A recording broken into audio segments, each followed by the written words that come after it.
Okay, so we are back for what is the third installment. I don't know if this is called a podcast or is it a show? What is this? Anyway, whatever it is, this is the third one. This is trial and error. We're trialing and we're erroring.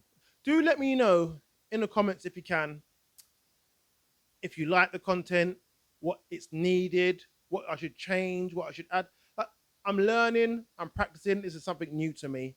It's really weird to be sitting here just looking into a camera. Okay, that all being said, the purpose of today's episode is about Moses Itauma. Who should he fight next? I've had loads of conversations about this, so let's bring it to the big internet. If you know, you know. There's been a few names linked with Moses, and a lot of them are in the top 10. So let's look at the top 10 boxers. Who in the top 10 should he fight, if anybody? Now, the top 10s can be different depending on what governing body you're looking at. So I thought the easiest and most fairest way to do it would be to go to BoxRec, an independent body. So this is their top 10. At number 10, Filip Hrgović. This was my original shout for the next opponent for Moses Itauma. A good fight. We all say we want to see Moses being taken into not necessarily deep waters, but go past the 4th, 5th, 6th round. What happens then? Hrgović is experienced, he's tough, he's strong, he can take a punch, he can give a punch. Definitely a good opponent. The only thing with Hrgović is if it's not going his way, he kind of starts to shut down. If you noticed, he shuts down, he loses interest, he almost sulks. So if he's fighting someone as frustrating as Itauma, in and out, speed, out, back in, if he's not landing the punches that he's used to landing on people, he's going to shut down really soon. He started to lose interest with Dubois. He was hitting Dubois with everything, and Dubois weren't going anywhere. And he started to slowly unravel. And that's when he's hitting someone and they're going nowhere. Imagine if you're not hitting anyone at all, just air and getting hit back. He's going to unravel really quickly. But I think that's a good shout. At number 9, Murat Gassiev. Boxing fans will be like, yeah, okay. So boxing fans will be like, heard that name before. The majority of people will be like, who? That tells you all you need to know. You're building your name. You're building your brand. You're not going to build it against an opponent that people don't know about, especially if it's a good opponent. High risk, low reward. Nah, forget it. At number 8, Tyson Fury. What is the point? The guy's 20 years old. He's got years ahead of him. Chizora's what, 40 years old? That could mean that Moses Itauma's got 20 years in the game. Why rush? Tyson Fury's retired. If he comes back, 2 fights max, maybe 3. I don't know. Leave it. At number 7, Anthony Joshua. It would be a great fight to see, but what's the point? AJ's almost retired. Let him have his last couple of fights. Jake Paul, Tyson Fury, whoever it might be, and he's out of it. Let the old guys go. Let them go. At number 6, here's an interesting one. Higher than Tyson Fury and higher than Anthony Joshua. At number 6, we have Lawrence Okolie.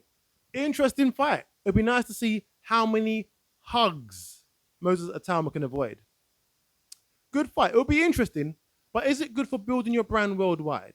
In England, in the UK, a good fight, interesting, and it will do numbers, but is it worth it? One, I see Moses winning, but I don't think it will happen. Remember, Lawrence Okolie is promoted by Frank Warren, the same promoter as Moses Itauma. He's only just signed him. He's not going to let that happen. He's going to wait a bit. It won't happen. At number 5, Fabio Wardley. I can definitely see this fight. Apart from the fact that they're both trained by the same trainer. So it will never happen. Will be an interesting fight.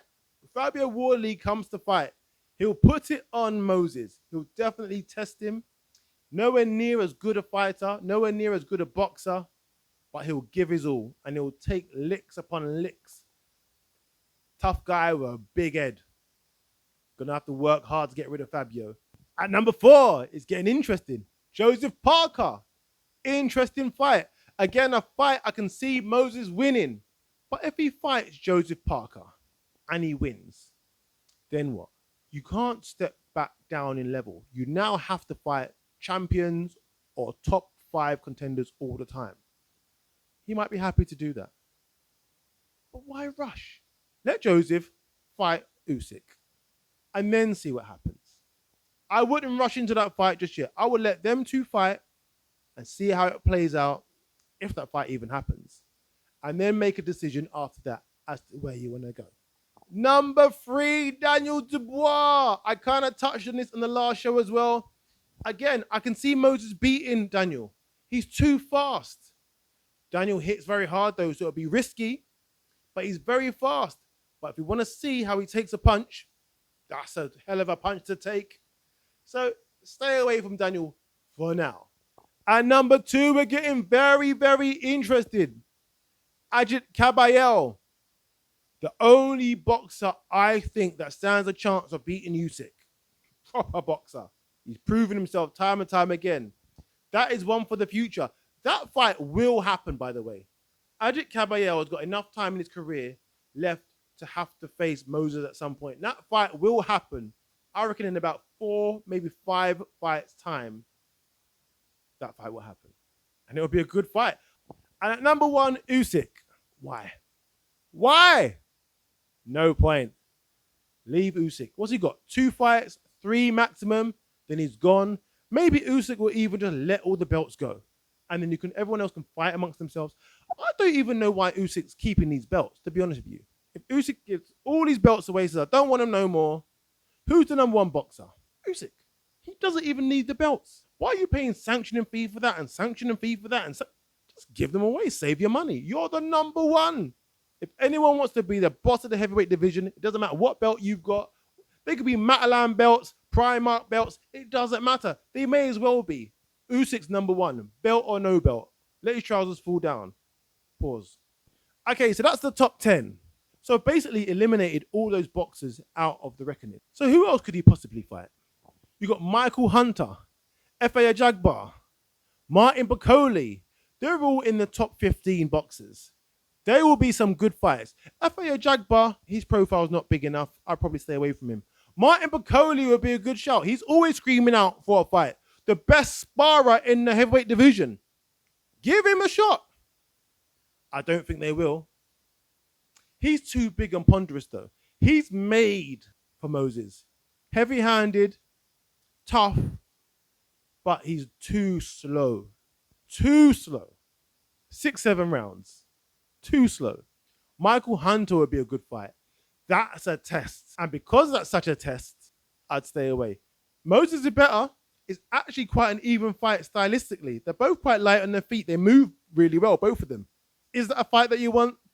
If you really want to test Moses, definitely put him in with Michael Hunter. They won't do it because it's one of those risky fights that he actually could lose.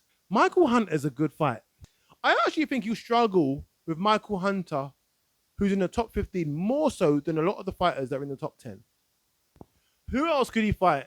Zhilei Zhang? Leave it, not worth it. Tony Yoka? That's a shout. He's just signed to Frank Warren. Now, I said Frank Warren wouldn't let him fight the other heavyweights because they're part of the Frank Warren stable, but those are the fighters that he cares about. Don't care about Tony Yoka. Tony Yoka versus Moses Itauma is a good fight. There are other fighters that he could fight. Jared Anderson's a good shout. Justice Hooney's a good shout. But I'm sticking with my original thought from the last episode. Deontay Wilder, a massive name who isn't that good. No matter how you beat him, it's a massive statement.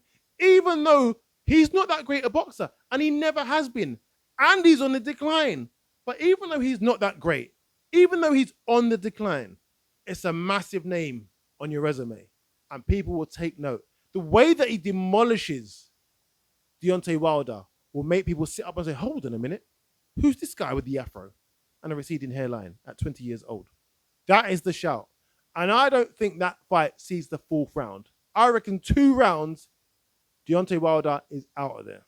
So who are the fighters that we've kind of narrowed it down to? Said Hrgovic, Michael Hunter, Bakole, Jared Anderson. How about Baby Miller? That's a name that I didn't even think of. Baby Miller is a great shout. But I'm still sticking with Deontay Wilder. All right, so that's my little wrap up. Who do you think? Who should Moses Itauma fight next?